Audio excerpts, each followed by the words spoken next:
as part of Python integration with the Snowflake, let's start understanding Python and Snowflake integration. Yeah. Can anyone tell me what is Python?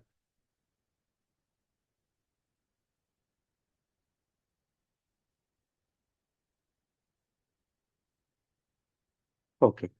So you mean to say Python is a programming language, correct? And what kind of programming language it is?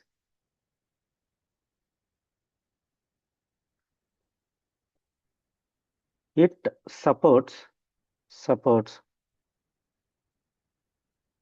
correct, correct, correct. Next.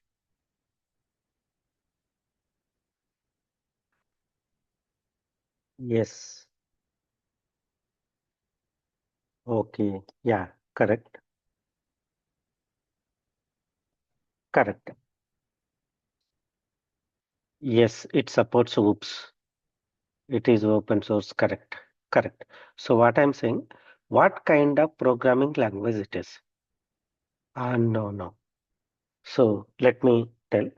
It is a it is a scripting oriented programming language, and it is a uh, correct procedure oriented programming. Someone said it is a object oriented programming, correct? Object oriented programming, and it is also supports, it is a modular modular oriented programming, modular oriented programming. It supports all these four kind of programming techniques. Let me give a clear idea. So this is my Python file. In this, if you write sequence of statements without user defined function, without user defined class, if you write all pure Python statements, we call it as a scripting oriented programming. Within Python program, if you write a function, within the Python program, if you write a function, this kind of programming approach is called functional oriented programming or procedure oriented programming. Inside a Python program, inside a Python program, if you write class and object kind of programming, class A and implementation, implementation of class and creating objects to this class, A1 equal to A. If you write these kind of programmatic approach, we call them as a object-oriented programming. Modular-oriented means writing multiple Python files, multiple Python files, and reusing these Python files in another program. Let's say I am developing new program. It requires these three Python programs. Instead of redeveloping the code, we can import, then we can reuse. Such kind of programming language is called modular oriented. Python is supporting all these kind of programmatic approach. No, no, no. Embedded technology is assembly languages. Sorry, assembly language or embedded programming, but it never support embedding.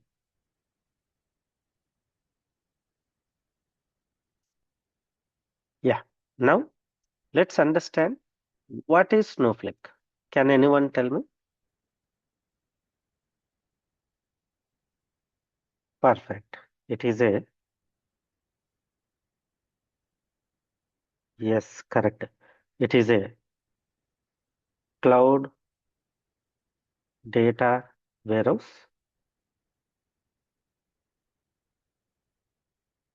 Perfect. So it supports pay for usage basis, correct? So it, it currently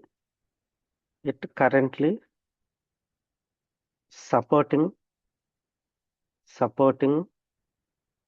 AWS cloud and Azure cloud and GCP cloud, Google Cloud Platform as backend cloud, and it separates separates both storage storage and processing. It separates both the storage and processing. Let me explain diagrammatically. Let me open Paint. So let's say this is my Snowflake. This is my Snowflake. It currently is supporting three clouds: AWS and Azure and GCP.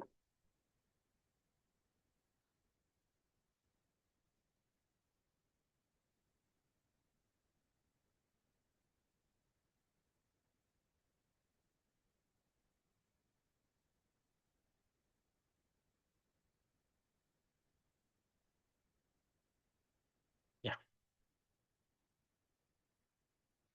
So Snowflake is a cloud data warehouse. Snowflake is a cloud data warehouse. Currently, it is supporting three cloud environments: AWS, Azure, and GCP.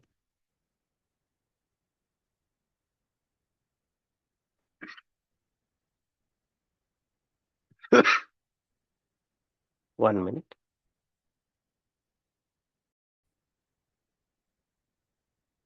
It currently is supporting three cl clouds for Snowflake backend cloud technology: AWS, Azure, and GCP. What I am saying, it separates storage, separates processing. Let's say if you use AWS storage, it uses service called S3. Let me take this one.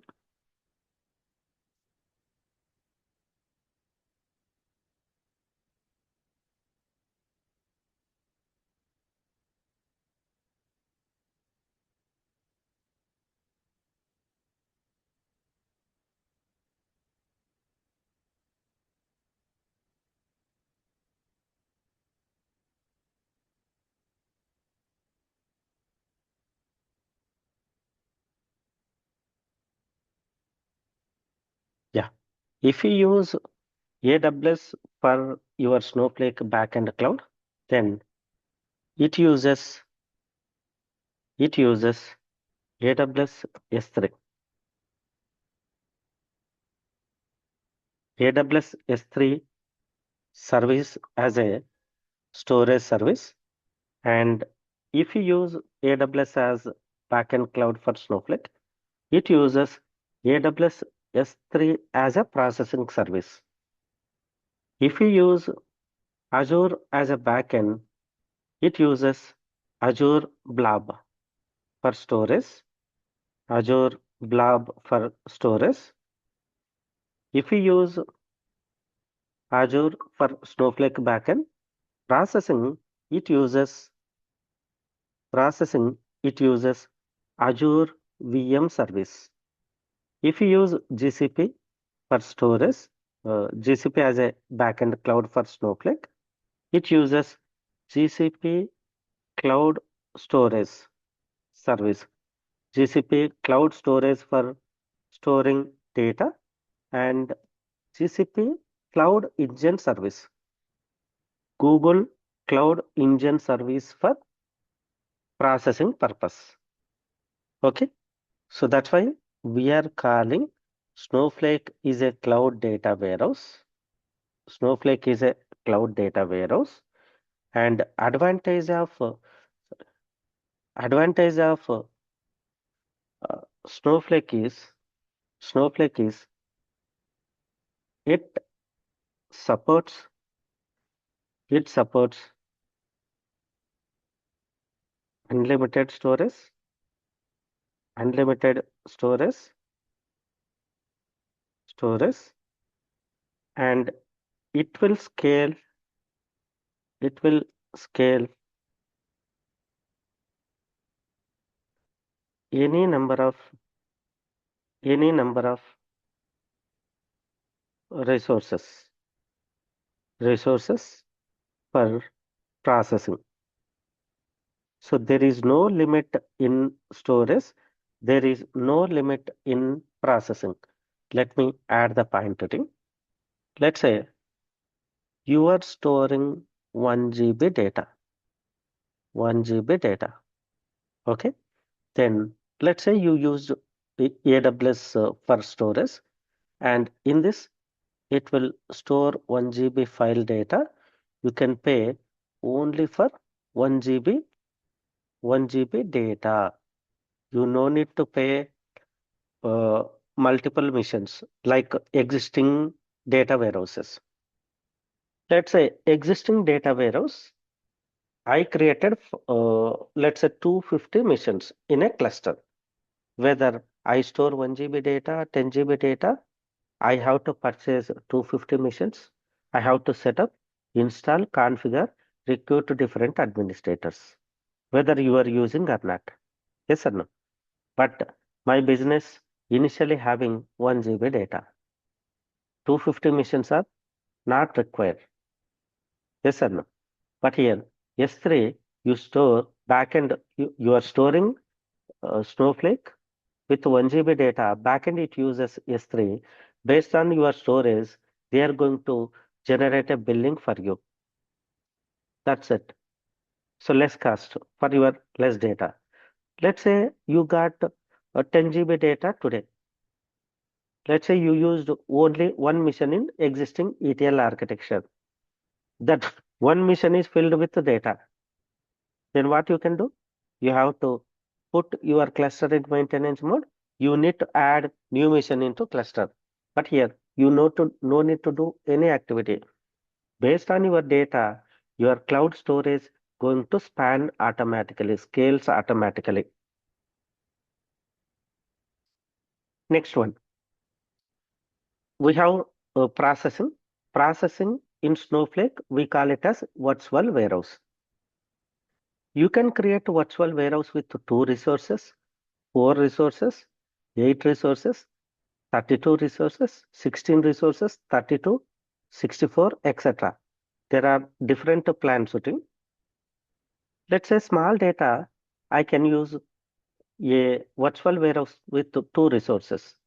Huge volumes of data, I can use multiple missions warehouse.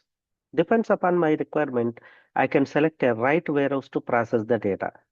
So how many missions used at runtime? How much time it is taken? Based on that, they can generate a bill. So based on your data size, you can select a right virtual warehouse to process your data. So that's why I'm saying Snowflake uses storage separately and processing separately. It uses cloud technology services for storage and processing. If it is AWS, it uses AWS S3. If it is uh, processing purpose, it uses sorry, both I written S3 only. Let me modify it. EC2 team, EC2. Change this name thing. This one, it is EC2 team. AWS EC2.